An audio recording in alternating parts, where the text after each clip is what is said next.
With me, Ben Ibrahim. As usual, we have guests in our studio today talking about business and their approaches to business. Earlier in the show, our colleague Raj Arya spoke to a health and wellness expert, and as Raj said earlier before we went for the commercial break, we're going to the other spectrum where we talk to an owner of a cake house, and I'd like to welcome to Capital today Miss Sakuna Arul, owner of Brickfields Cake House. Sakuna, welcome to Capital today, and thank you very much for being with us.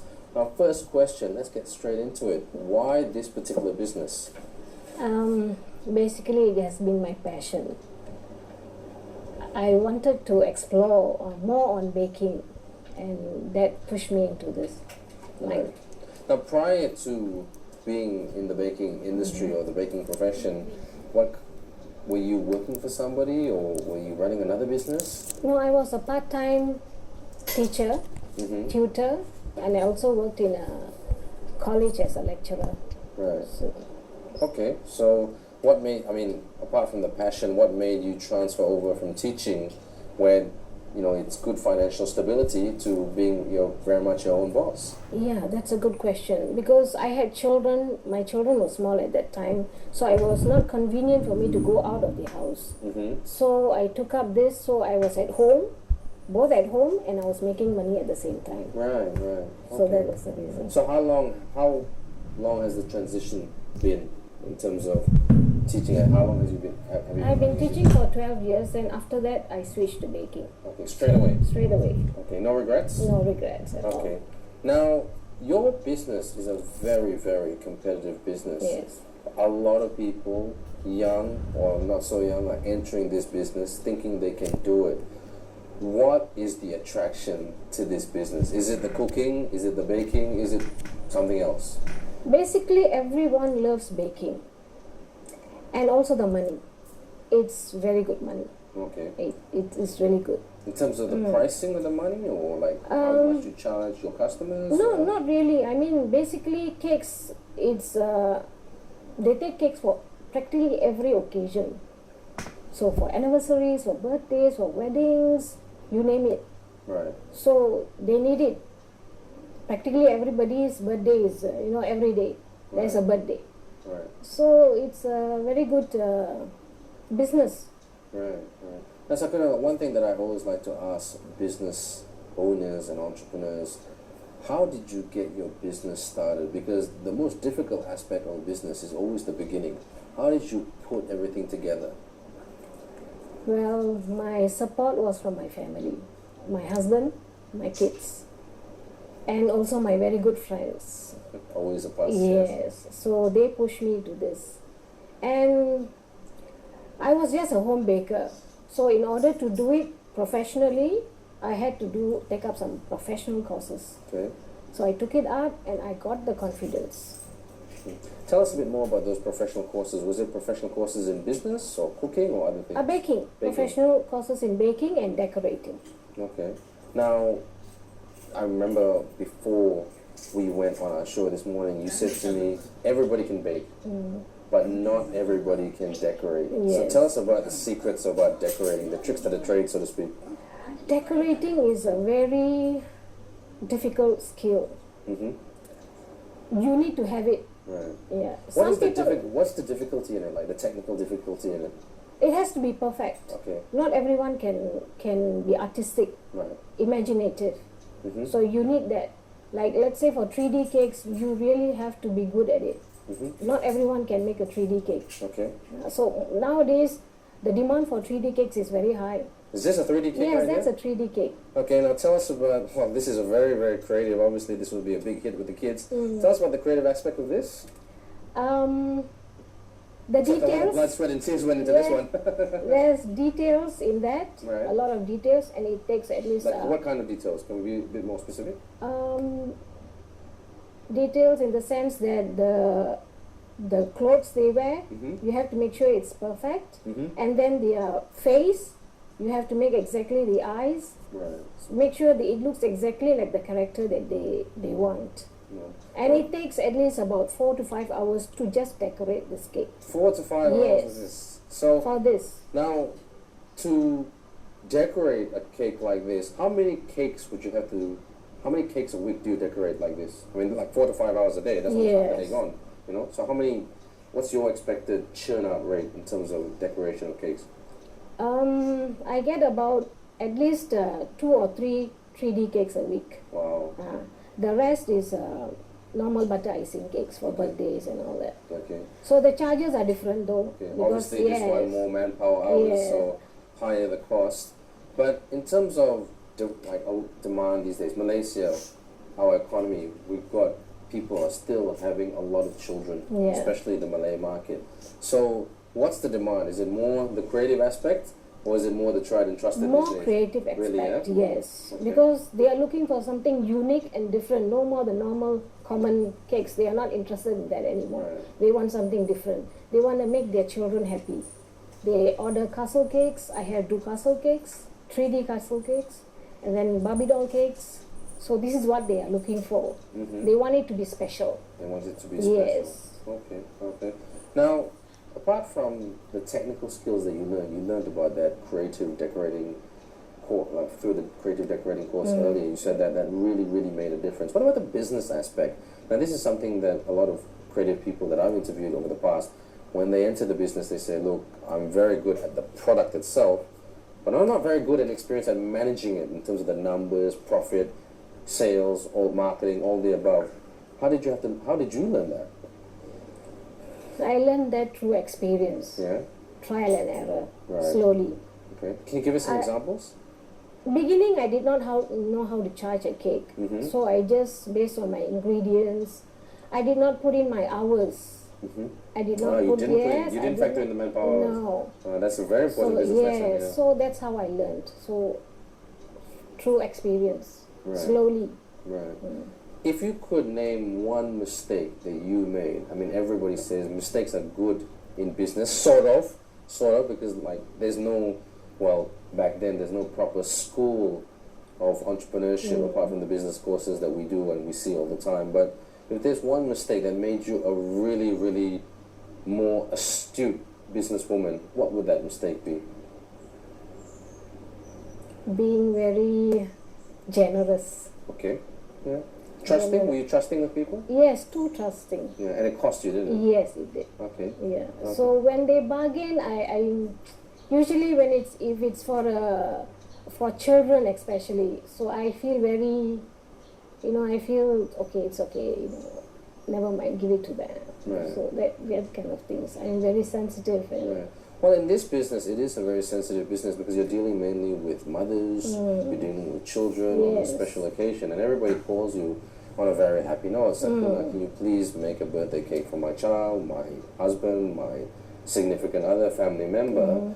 But then again, at the end of the day, you have a certain charge rate, and we said earlier, your business is very competitive. Yes. So, what have you learned about? I mean, you said you've got to be harder in terms of bargaining, try to stick to the actual price with people and not be so generous. But how do you what's your style of sticking to that price, sticking to your guns, when the customer is really trying to get the best discount possible? We live in that type of culture, let's be honest. I explain to them. I will be very frank with them. I tell them the hours I put in, and then I tell them about the quality of the ingredients. I tell them everything. So at the end of the day, when I'm frank with them, they are happy. Okay. And I always give them the product they want for. That is the main thing. What they want, you get.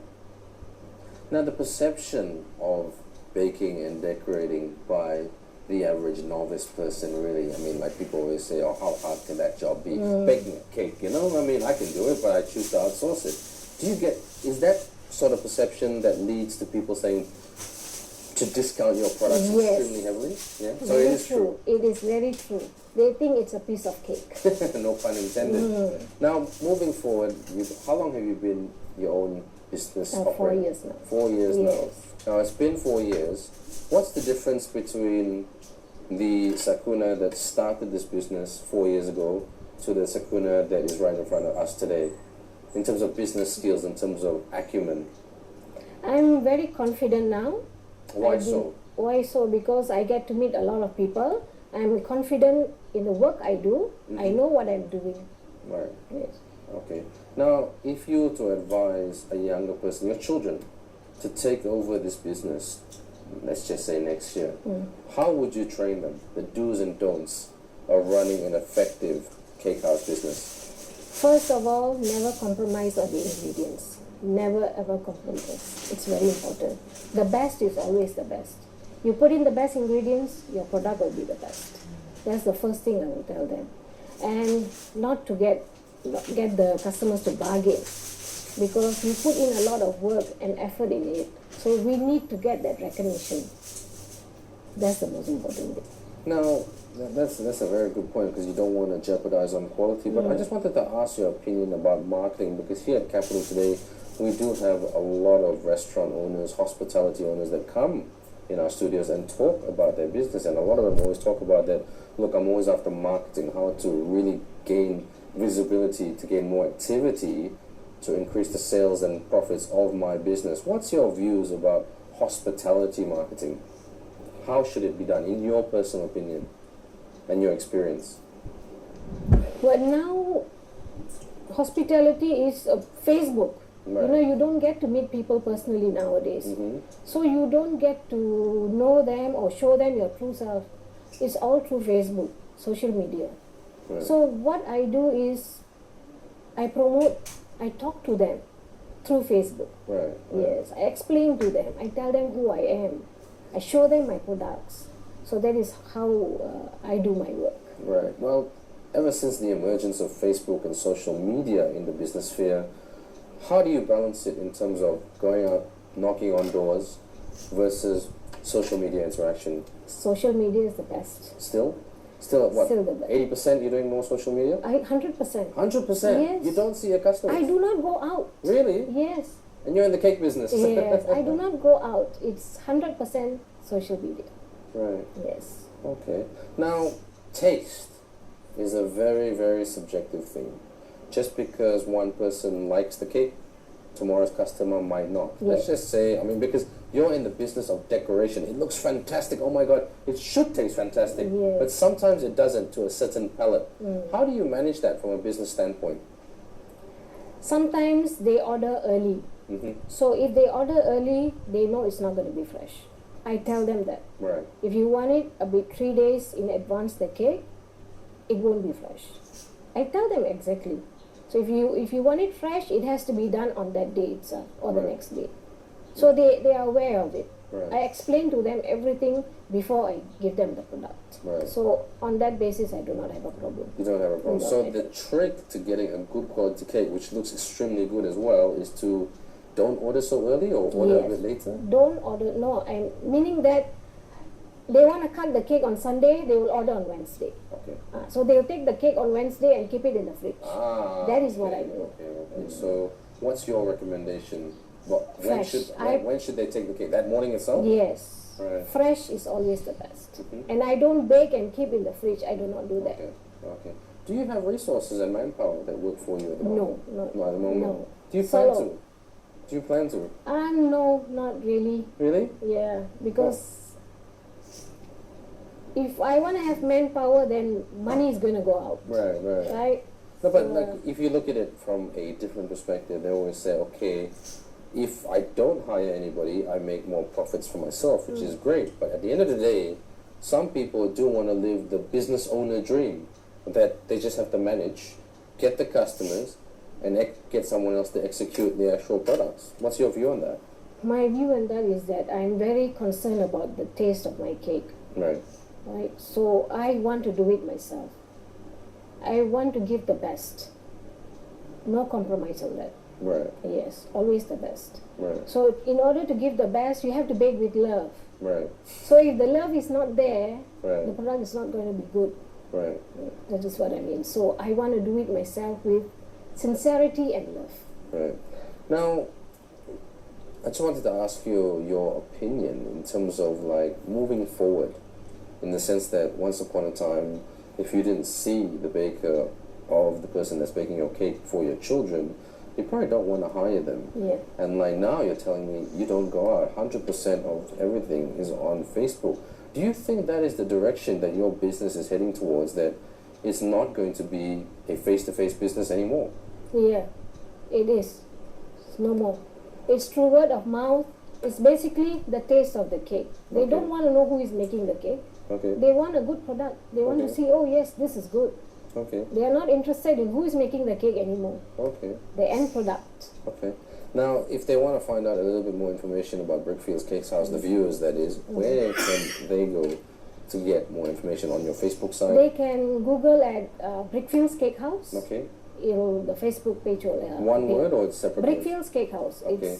It's separate. Separate words, okay. And then just type in the Brickfields Yes. Cake House Facebook and It goes- everything yes, it's is there. All there. my products are there. My cakes, everything is there. Okay.